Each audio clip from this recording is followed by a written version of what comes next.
todos, espero que estén bien. El trabajo que presentamos a continuación, decidimos en consenso ponerle como nombre el Wagyu y el Feedlot, las vedettes de las carnes gourmet. Es un nombre un poco fantasioso, capaz, pero nos gustó porque realmente demuestran que son las vedettes dentro de la carne que podemos ver hoy en día y la que se está utilizando en Uruguay y más que nada en varias partes del mundo. Sería bueno quizás comenzar a presentarnos. Mi nombre es Laura. Bruno. Andrea. Trabajamos juntos tanto en cocina como en panificación.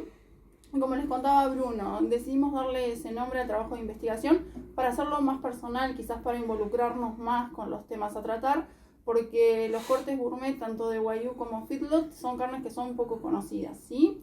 En el presente informe vamos a trabajar, como muy bien les planteaba Bruno, sobre las carnes gourmet, Wagyu y Feedlot, desde su evolución, es decir, desde la crianza hasta la comercialización, también pasando por los usos en la gastronomía.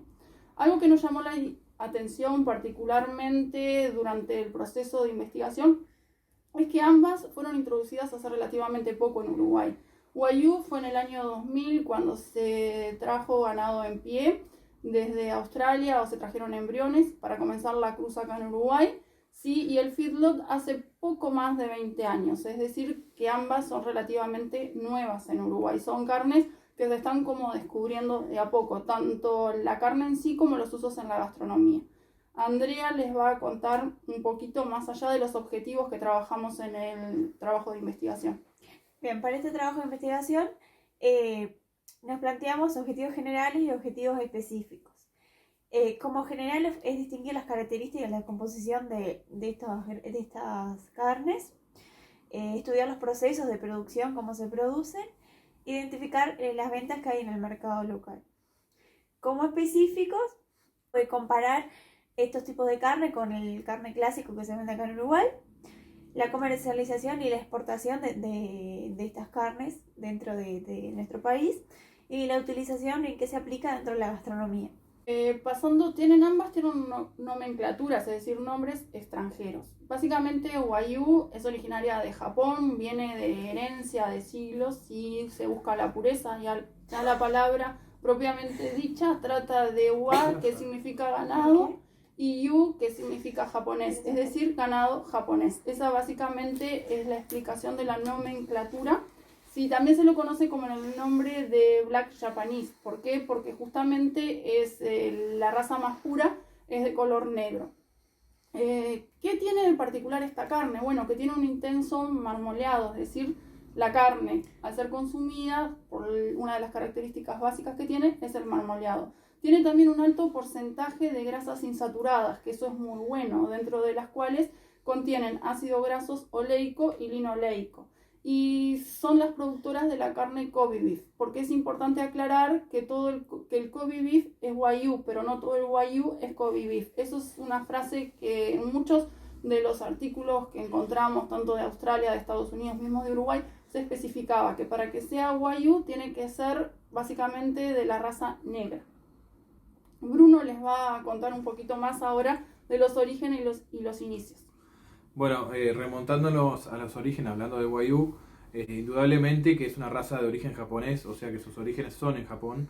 Se tiene data de esta raza de ganado desde el siglo II en adelante, y tenemos que tener en cuenta que Japón demuestra mucha importancia por esta raza, y desde el siglo II en adelante tiene un registro oficial en el cual demuestra y anota, por supuesto, el estado de la pureza de sus animales. Le da mucha importancia a que sus animales son japoneses y es como su símbolo en lo que es la carne. Tenemos que tener en cuenta que dentro de Wagyu en Japón, el más preponderante, que tiene mayor volumen, es el de raza negra, que le dicen, se vendrían a ser los animales negros, que también es llamado Tajima en japonés, o se pronuncia medio parecido. También tenemos que tener en cuenta que son 4 las variedades de esta raza, las cuales tenemos los que son colorados, otros que son marrones y los que se denominan con cuernos. Llevándolo acá al Uruguay, la introducción del Wagyu es bastante nueva en lo que es la crianza de ganado en el Uruguay, que es muy extensa desde los inicios de nuestro país, o antes de ser país.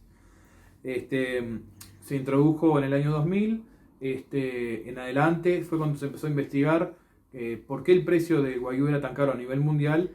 Entonces varios productores uruguayos se interesaron por introducir esa raza de ganado para producir esa carne de tanto valor. Lo importante de destacar es que la genética que se trae para tener el Wagyu acá en Uruguay es traída de Australia. Australia es el certificador a nivel mundial de Wagyu, porque Japón no exporta genética ni tampoco exporta sus animales porque los considera propios. No abre la puerta a que aparezcan en otros países. Entonces, cuando se trajeron acá en Uruguay para crear la raza Wagyu en Uruguay, se trajo el esperma de los animales y se empezó a cruzar en animales Angus uruguayos. Se empezó a cruzar un Angus con la genética Wagyu, lo cual da una cruza específica. Esa cruza se vuelve a cruzar de nuevo con la genética Wagyu hasta llegar a un grado de pureza total o máximo que le llaman, que es el que obtiene los mejores rendimientos tanto en carne y en marmoleo de grasa, que es la característica de la carne. Continuando, podemos pasar un poco ahora a lo que fue el origen y el inicio del feedlot en Uruguay, que se remonta a finales de los años 90 y principios de 2000 también, pero tiene más tiempo comparándolo con el Wagyu. Tenemos que tener en cuenta que esta práctica de crianza de ganado viene evolucionando muy rápidamente en comparación al Wagyu también, por la demanda internacional de los cortes y el precio que se obtiene de los mismos. Andrea ahora va a pasar a definir o a hacer una aproximación de qué es feedlot, qué significa más que nada. Bueno, en principio este método de producción fue impulsado por Estados Unidos. Hace más de 100 años que existe este método de producción, y la palabra de feedlot significa feedlot, alimentar, y lot, mucho. O sea, es un método de producción donde se alimenta mucho a los animales.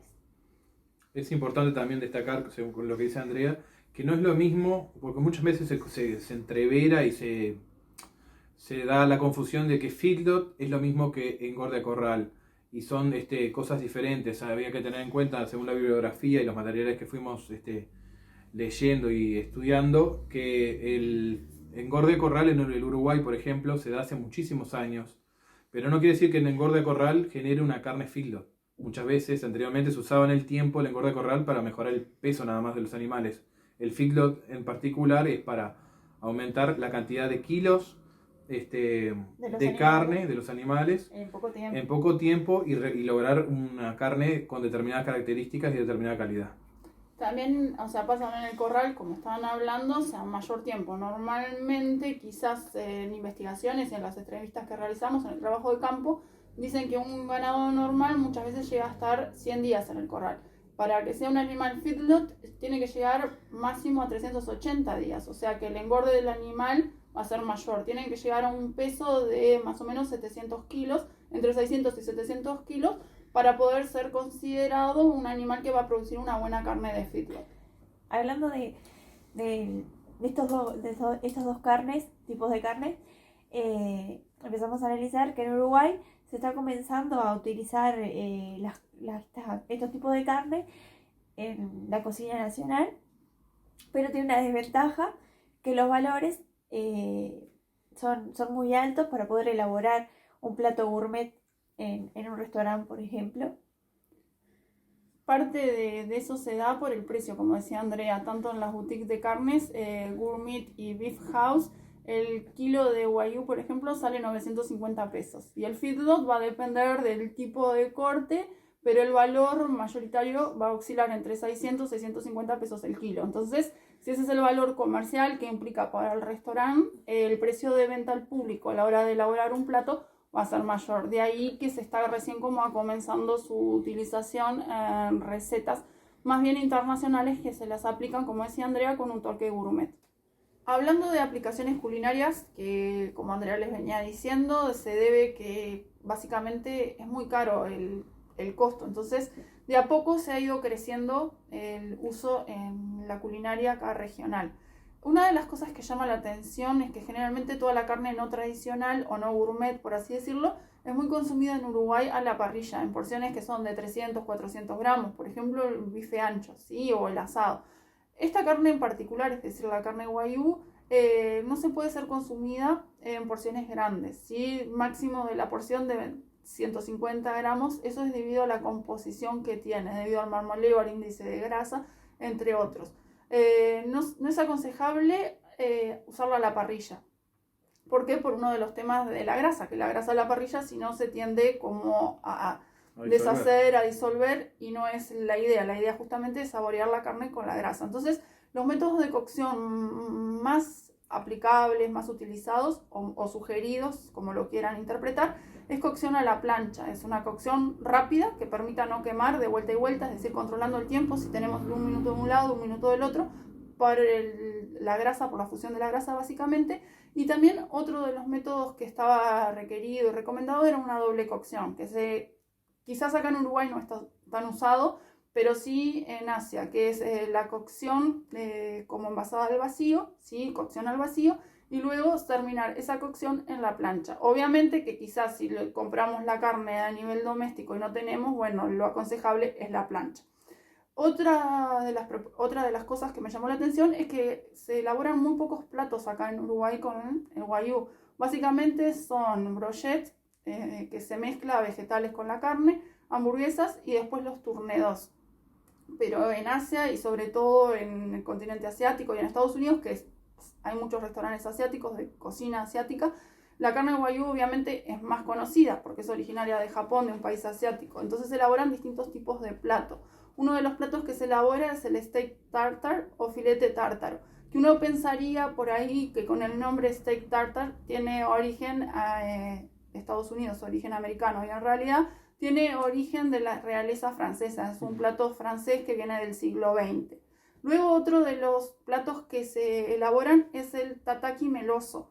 Meloso es debido a la grasa mismo que tiene, que le crea como una consistencia medio dulce en la preparación, y de ahí viene el nombre. Luego otro de los platos es suriaki, que es la carne cruda. Viene a ser como especie cuando se corta en láminas bien finas o lonchas bien finas, parte de lo que para nosotros vendría a ser el vitel toné. Luego otra de las preparaciones es el seiro mushi y después el famoso bistec, que bistec también se lo puede hacer acá, que es como un filete hecho a la plancha, vuelta y vuelta, sí, que generalmente se sirve con alguna salsa. Bruno les va a pasar a hablar ahora de la cuota 481, que es aplicable a feedlot, no así a guayú. Pasando lo que decía Laura sobre el uso culinario del guayú, antes de hacer la cuota 481 voy a hacer una pequeña comparación también para traer al lugar la carne feedlot, pero comparada no con el guayú, sino con el abasto local que tenemos acá en Uruguay. Es importante comparar el color, la terneza, la concentración grasa, el colágeno que tienen, que hace parte de su terneza, el sabor, la cocción, y también importante el valor económico que tienen unas y las otras. Cuando hablamos de color, vemos que las carnes de feedlot son carnes más rosadas. Cuando hablamos de la concentración grasa o de nivel graso, ahí es donde se nota la diferencia mayor entre el feedlot y la carne del abasto uruguayo. Cuando hablamos de el sabor, vemos que el sabor es muy similar en las dos carnes. Lo que sí se diferencia es la terneza y el contenido graso, esos son los dos fundamentales. Y lo que también tenemos que tener en cuenta es que las cocciones pueden llegar a ser diferentes, dado que como la terneza es diferente y el porcentaje de contenido del colágeno también es diferente, las cocciones pueden ser diferentes. Se asocia que las carnes tradicionales son un poco más duras, pero también se asocia a que esa dureza implica que tienen un sabor un poco más, más concentrado y más firme. Yendo a la cuota 481, que es lo que decía Laura, cortito, es que la cuota 481 es una cuota de exportación que habilita a la Unión Europea como mercado común, en la cual habilita a países terceros del resto del mundo a venderles a ellos una cuota determinada de carne. Son 48.000 toneladas, en algunos materiales decía 45.000 toneladas, las cuales son libres de impuestos y aranceles, los cuales demuestran y hacen la diferencia, por lo que nos decían los técnicos de INAC, porque el precio que pagan es muy, muy elevado. Tienen exigencias importantes, tienen que ser carne de feedlot, no tienen que tener hormonas ni productos químicos en su composición, son muy estudiadas, muy elaboradas, tienen que tener controles de toda la cadena de producción, tienen que tener la trazabilidad obligatoria, si no, no las aceptan. Y estudiando un poco más, me llamó la atención que también hay otra cuota, la llamada cuota Hilton, que en comparación con la cuota 481 paga mejor, pero son determinados cortes, que son cortes sin hueso y de alta calidad. Y los cortes tienen que ser solamente de animales que sean criados a pastura. Para finalizar, nos gustaría hablar de las conclusiones a las cuales llegamos a través de todo el trabajo de investigación. Y una de ellas es que el corte Wagyu como el corte feedlot denotan grasa intramuscular. Obviamente que en la carne Wagyu el porcentaje de grasa intramuscular va a ser mayor. Es decir, cuando hablamos de grasa intramuscular es esa grasa infiltrada que se ve en la carne. Ambas tienen un alto grado de terneza, o sea que son carnes que son buenas para comer porque son relativamente tiernas. Ambas en Uruguay son de producción relativamente nueva. Como vimos, el Wagyu se comenzó a trabajar a partir del año 2000 y la carne de feedlot hace más o menos 20 años. La carne de feedlot implica un confinamiento y una alimentación intensiva, y eso creo que es una diferencia con lo de Wagyu. El Wagyu, sin embargo, requiere una producción en pradera y tiene un complemento alimentario. Una de las cosas que me llamó la atención, por ejemplo, era que se les daba una alimentación a base de muchos cereales, que ellos le llaman muesli, y después le daban complemento de la levadura de cerveza, no cerveza, sino levadura de cerveza, porque implicaba como darle ciertas características a la carne. También investigando, la levadura de cerveza se la dan porque tiende a dejar calmo al animal. Y en la carne Wagyu lo que requiere, sí, es que ellos tengan una vida sin estrés, sin nada, para que la calidad de la carne y sobre todo de la grasa sea de mejor calidad. Bueno, otra de las conclusiones que llegamos al final del trabajo son que la carne Wagyu y la carne feedlot representan una parte chica a lo que es hoy en día el mercado uruguayo, que son aproximadamente el 10% del mercado del mercado de faena total. Más que nada la carne feedlot de Wagyu es mucho menos del 10%, y va creciendo ese número. La gran mayoría de eso se exporta y lo que se vuelca al mercado nacional es poco, pero va en crecimiento. Otra conclusión que llegamos es la desventaja que tiene el feedlot respecto a la ganadería tradicional en cuanto a que el método de producción es muy caro, muchas veces no es rentable, y también el impacto que tiene sobre los animales y el impacto sobre el medio ambiente, en el cual muchas veces es tanta la concentración de alimento que comen los vacunos que es muchísimo el estiércol y la orina que generan, lo cual muchas veces va a parar a los ríos y genera una alta concentración y impacto en el medio ambiente. No obstante, en algunos establecimientos nos contaban que ese estiércol y todo eso se utiliza para producir energía, eso es una parte positiva, pero la mayoría no se utilizan. Otra de las conclusiones que también tenemos, y esto respecto al mercado, es que la carne feedlot en general, el consumo viene creciendo exponencialmente, más allá de la demanda internacional, pero vemos que en la sociedad uruguaya se viene instalando, y la gente lo prefiere. Al momento de gastar un peso, va y opta por esas carnes. No quiere decir que sea bueno en salud, no quiere decir que sea de mejor calidad. Son diferentes, con propiedades diferentes, pero que poco a poco van creciendo. Y otra de las desventajas en el general, por no poder ser consumida por toda la sociedad, porque muchas veces el precio implica de que no llegue o no tengan las posibilidades de determinadas personas de bajos recursos de acceder a una carne feedlot. Y bueno, para terminar el video, Le decimos que Andrea se tuvo que ir hace unos momentos porque viaja desde Colonia, hizo una excepción, vino hasta Montevideo y tuvo que ir hasta Tres Cruces a tomar el ómnibus. Por esa razón no aparece en el final del video. Pero bueno, tratamos de hacer los 2 videos, de cumplir con la consigna, con el trabajo. Fue una experiencia linda, divertida y esperemos que a ustedes también les guste. Que pasen lindo. Bueno, hasta luego.